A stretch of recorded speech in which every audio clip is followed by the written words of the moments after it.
Domantas Sabonis and Rui Hachimura are two of the most talked about players in the first round of the NBA playoffs. Let's discuss how and why right here on the Locked On Zags podcast. Don't go away. You are Locked On Zags, your daily podcast on the Gonzaga Bulldogs. Part of the Locked On Podcast Network. Your team every day.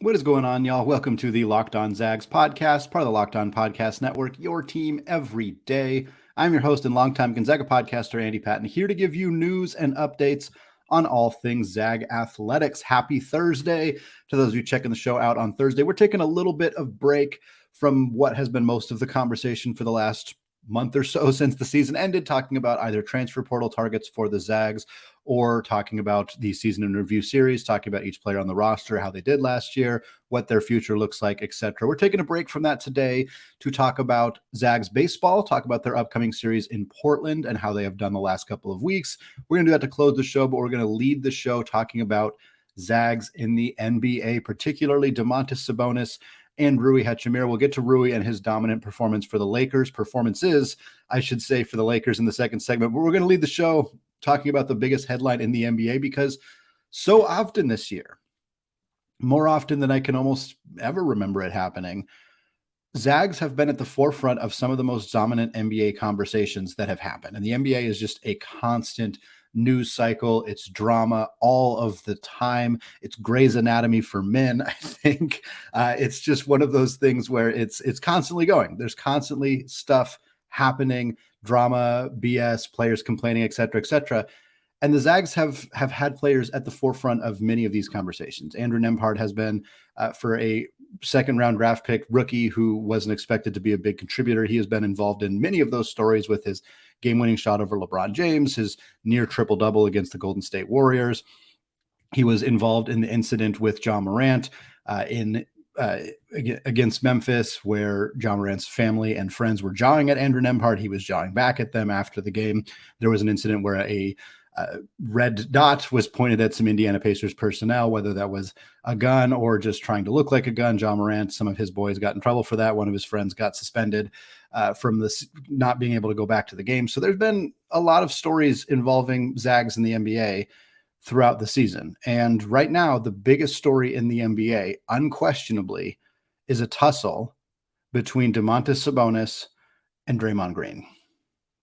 And so what happened here, for those of you who may have missed this story, it happened in game 2 of the playoffs between the Sacramento Kings and the Golden State Warriors. Sacramento, incidentally, up 2-0 in that series, the first team to go up 2-0 on Golden State in a very long time. Very fun to see this team that hasn't made the playoffs since 2006, sticking it to the kind of throughout the season favorite, last defending champs, all of that good stuff. And so what happened in game 2 between these two guys, there was a scuffle. They went down to the floor, or Sabonis went down. Green was kind of on top of him. He was trying to run away. Sabonis was trying to protect his face. He did grab him by the leg, and he got a technical foul for that. And he probably deserved to get a technical foul for that. I don't think it was not nearly as malicious as what happened next. Let's put it that way. Sabonis reached out, grabbed Green's leg. Green turned and stomped down looked as hard as he could right on Sabonis's chest. He ended up getting assessed a flagrant. He ended up getting kicked out of the flagrant 2, kicked out of the game, ultimately ended up getting suspended for game 3. Sabonis right now is currently questionable for tonight's game as I'm recording this on Thursday morning. Questionable for tonight's game with a sternum contusion is what they have determined. So it sounds like even if he doesn't play in game 3, he's going to be fine. It's not some long-term injury for Sabonis. Not that I don't think anybody really expected it to be, but it did look scary, certainly, and it definitely looked malicious in intent. It's hard to disagree with that statement. Some people certainly do, and I know that are Warriors fans who listens to this podcast who may be a bit conflicted about the situation, but I have a hard time not having seen that being in some level intentional from Draymond Green. I think that a suspension here makes sense, and that the league acknowledged that it was basically in part due to his previous issues. Had he not had any previous incidents of malicious intent of shoving, kicking, pushing, things that, I mean, this is kind of a part of Draymond Green's story. People who follow the NBA, who follow Draymond Green, know that he's kicked people, he's pushed people, he's stepped on people. Like these things have happened for Draymond Green before. So when it happened again in this situation, they had to do something about it, and they chose to suspend him for game 3, which Sabonis may not play in game 3, so it sort of evens itself out if those two guys ultimately end up not getting to play. Then the Golden State Warriors, there was a report from, I apologize, I don't remember which NBA reporter it was, but they talked about how the Warriors were complaining to the league that Sabonis is a dirty player, that he throws elbows, that he shoves people, that he does this and this. And man, that was one of the worst things I've ever seen. I don't know how to, and this is not an indictment on Warriors fans. Again, this is whomever chose to release this statement or make this complaint to the league. It's one of the saddest things I've seen. Basketball is a physical game. This harkens back to 1950s. George Mikan, one of the first greats in the NBA, maybe the first true great in basketball history in the 1950s. He was talking to somebody who was discussing whether basketball is a non-contact sport. They were kind of comparing it to football. And Mikan ripped off his shirt and showed bruises all over his body that he had. And he said, "Does this look like a non-contact sport to you?" That was in the 50s. Basketball has never been a non-contact sport, ever. And you know what else? The reason that this irked me the way that it did is because there have been complaints for decades that the modern NBA is not as tough, is not as physical as it was in the 90s. People have been complaining about this forever. They have been using it to discredit LeBron James. They've been using it to discredit Steph Curry. They've been using it to discredit every modern NBA big that has ever played. Nikola Jokic, Joel Embiid, all of them have been discredited because they didn't have to play with the toughness and the physicality of people like Bill Laimbeer and Shaquille O'Neal and Dikembe Mutombo and Charles Oakley and all of those guys who were big, tough, physical, shove people around type guys in the late 80s, early 90s, up into the late 90s, early 2000s. And now you have your league's leading rebounder, who I'm going to tell you right now, you do not lead the league in rebounding without being a tough physical SOB, which is what Domantas Sabonis is. You don't get 12 and a half boards per game by being soft. You have to be physical. You have to be pushing people around. And yeah, occasionally that leads to elbows and shoves and things like that. Pushing people in the NBA, it just happens. Shoving, okay, maybe that shouldn't happen. Elbows, you're supposed to be assessed a technical foul for that if you throw it towards the face, but tossing them around a little bit, that's just part of basketball. And for the freaking Warriors, as a team, as a personnel, as an organization, whoever made this statement to complain about Domantas Sabonis, it screams kind of sad. That's the way I interpreted it. It's sad. If you as a fan are mad at Domantas Sabonis because you think that he had a bigger role in this altercation and that all the blame is going on Draymond Green, I kind of get that. I don't necessarily agree with you, but I can understand how fandom works, how you might feel that way. I get that. But I don't know how you can support your team complaining about a player being too physical when everybody has been shouting that the NBA has become too soft. It just feels sad to me. Kevin Looney, who plays for the Warriors, he came out and said he has no problem with how Sabonis plays. So it's not something shared by everybody. I don't think that Draymond Green has come out. He's defended himself and said that that Sabonis had more of a role in this than he said, which I don't blame Green for saying that. I don't really think that's that big of a deal, but I doubt he's out there saying, "Oh, he's playing too hard," but maybe he is. I don't know. That would be a pretty good pot call in the kettle black situation there if Green was involved. But I just think that the NBA, this is such a fun series.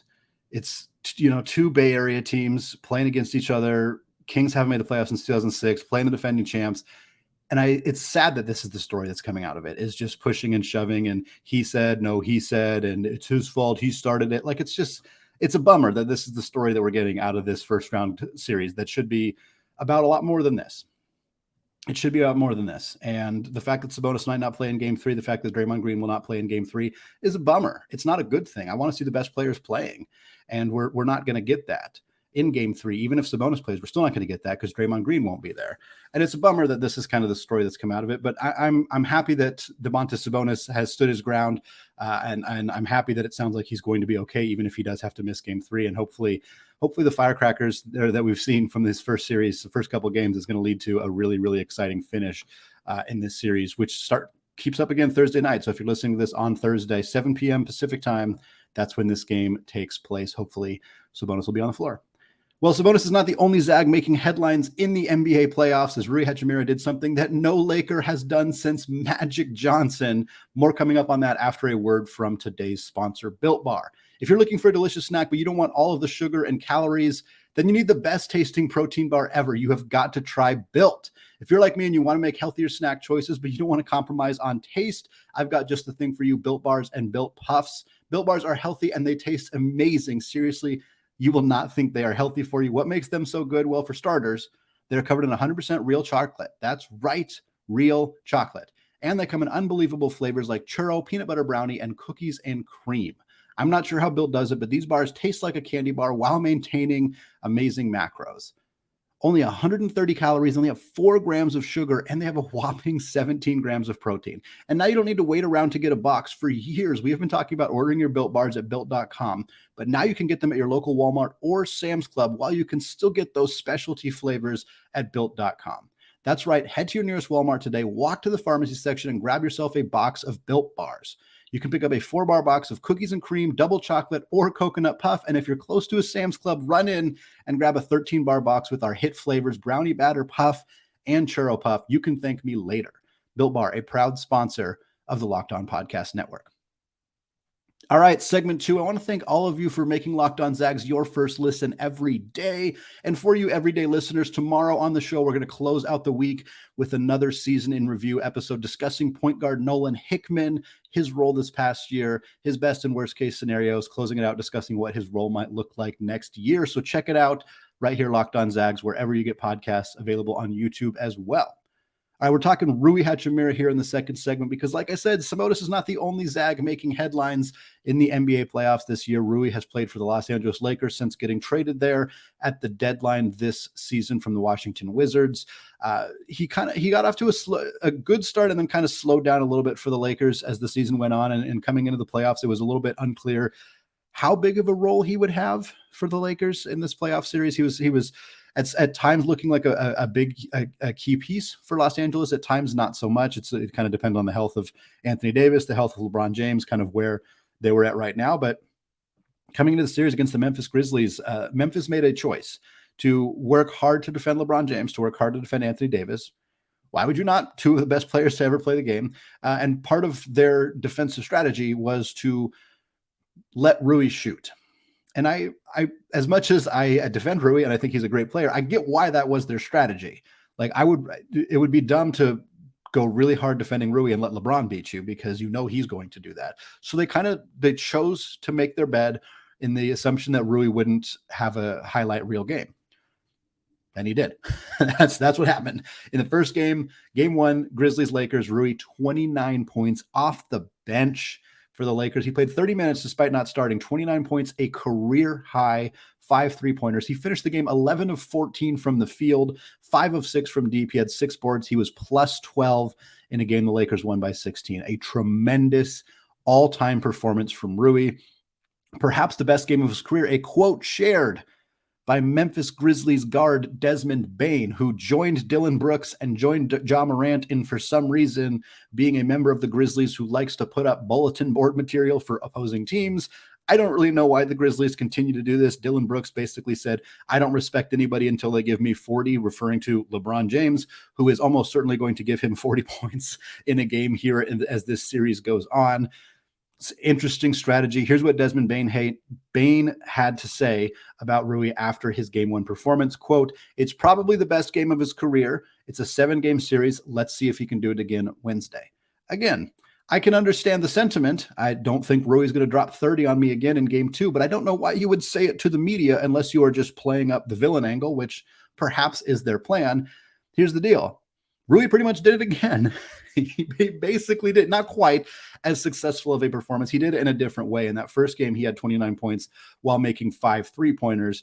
In game 2, he had 20 points. He had 5 rebounds. He shot a very, very efficient 7 of 12 from the field. He was only 2 of 4 from deep, so he didn't get as many opportunities from beyond the arc, but I'll still take 50% from three in a playoff game. I'll take well over 50% from the field. I'll take 20 points off the bench in a playoff game because that doesn't happen very often. In fact, one of my favorite facts right now, Rui Hachimura is the first Laker to score 20-plus points in back-to-back playoff games off the bench since Magic Johnson.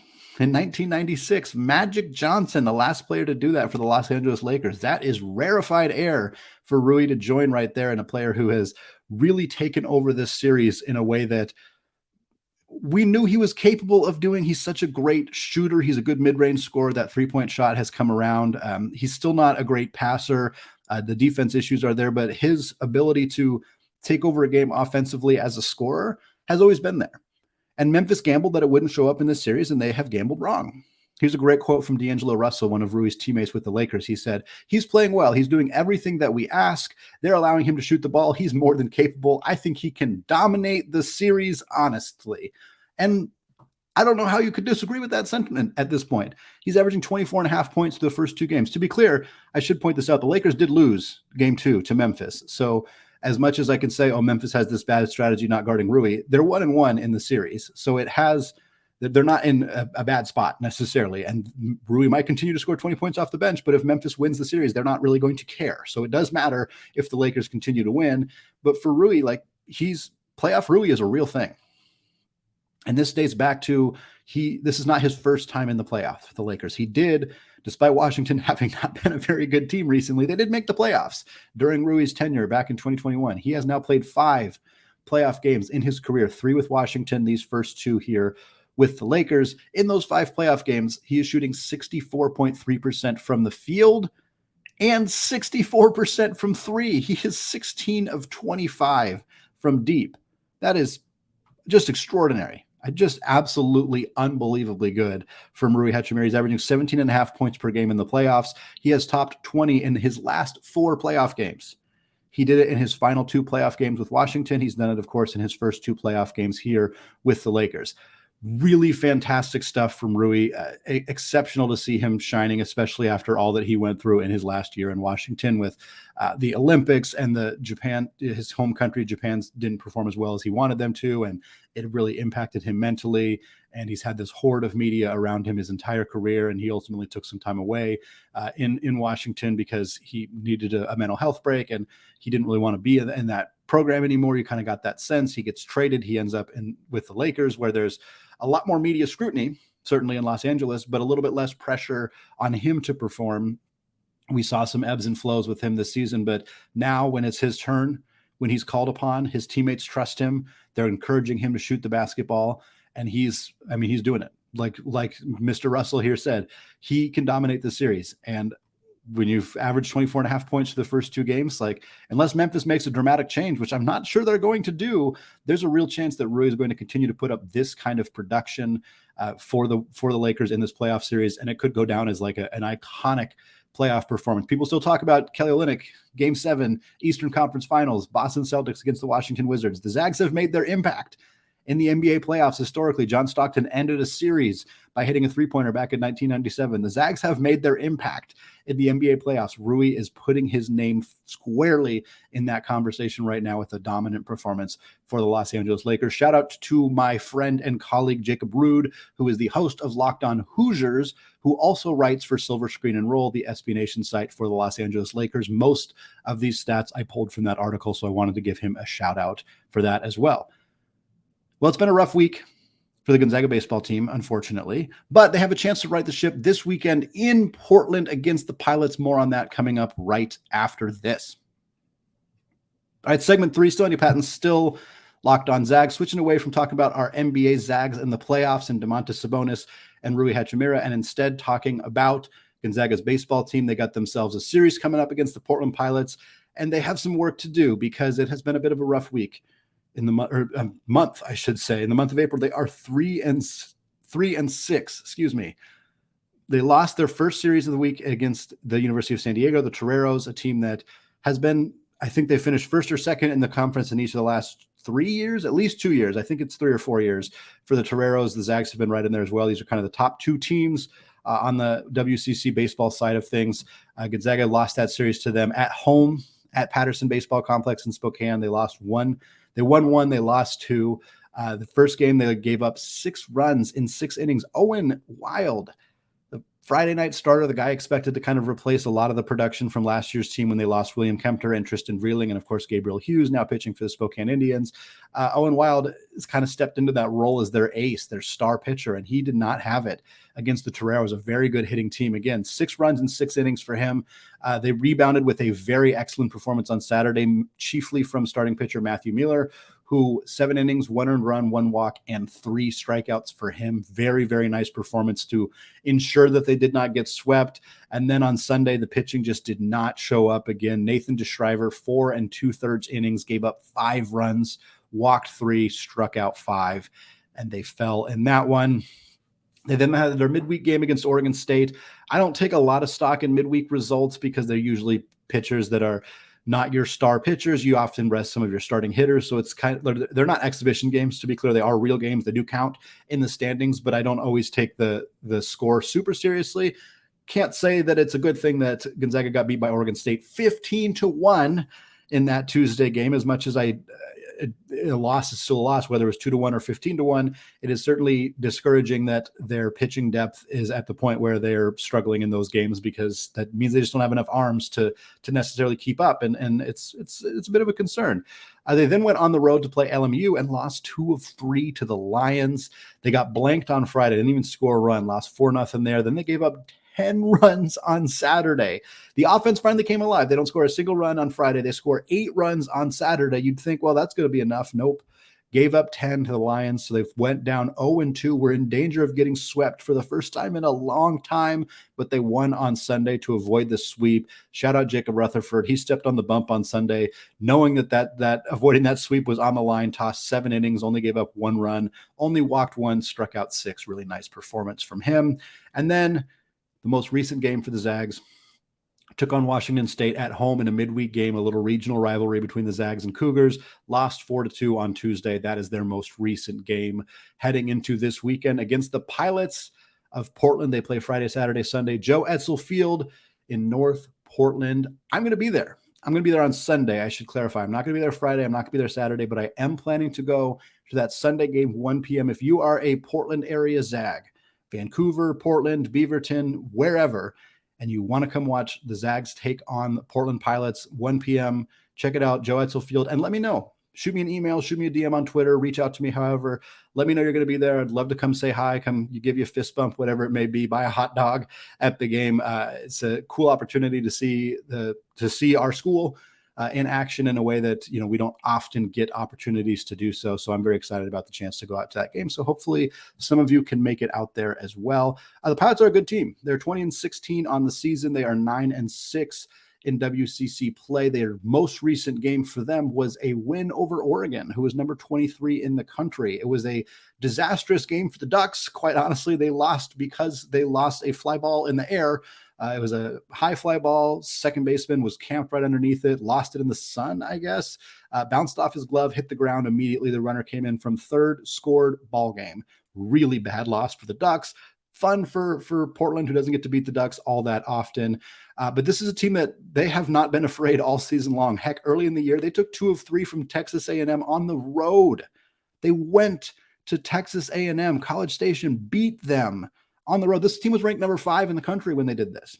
That is insane to go take 2 of 3 from a team ranked that highly early in the season. They opened conference play with sweeps over Pepperdine, sweeps over Pacific. They then lost 2 of 3 to St. Mary's on the road. Then they got swept by LMU, which maybe we need to have a conversation about the Lions of LMU for sweeping UP, who's one of the better teams in the conference, for taking 2 of 3 from Gonzaga, expected to be one of the better teams in the conference. This Lions team is good this year. UP responded from that sweep against LMU by taking 2 of 3 from San Diego, something that the Zags were unable to do. And Portland not only took 2 of 3 from the Toreros, they did it on the road at San Diego. This is a team that plays really well on the road, haven't played as well as home. Perhaps that will be an advantage for the Zags this weekend. For UP, they have a couple players to keep an eye on. All 3 of their starting pitchers have an ERA over 4.5. So the Zags should have some opportunities to score some runs. but they need to pitch. They need to prevent UP from getting too many too many runs up on the board. Jake Hallcroft hitting .353 for the Pilots right now. He's got 7 home runs and 8 steals on the season. Tremendous performance from him. Nick Klemp hitting .361 for the Pilots with 14 doubles, 4 dingers, and 4 RBIs. So they got some sticks. They're going to get out there. They're probably going to put up 5 or 6 per game against Gonzaga's questionable pitching right now. For the Zags, if they want to win the series, got to go get score 7 and 8. See if they can do that. It'll be a fun series, one that'll really help kind of determine how the WCC standings are going to shake out this year. So like I said, if you're going out this weekend, let me know, especially if you're going on Sunday. Would love to say hi. All right, that is going to do it for me today. We got one more show coming your way on Friday, talking Nolan Hickman's season in review. It's going to be a great one. Then we go into the weekend, and we got more coming your way next week, more season in review, more transfer portal targets, all of that good stuff. Check out the show wherever you get your podcast. Don't forget to subscribe on YouTube if you have not done so yet. Just go to youtube.com, search Locked On Zags, hit that big red subscribe button. You can follow me on Twitter at AndyPattonCBB. You can find the podcast on Twitter at Locked On Zags. Thank you all for listening so much. Enjoy your weekend, and go Zags.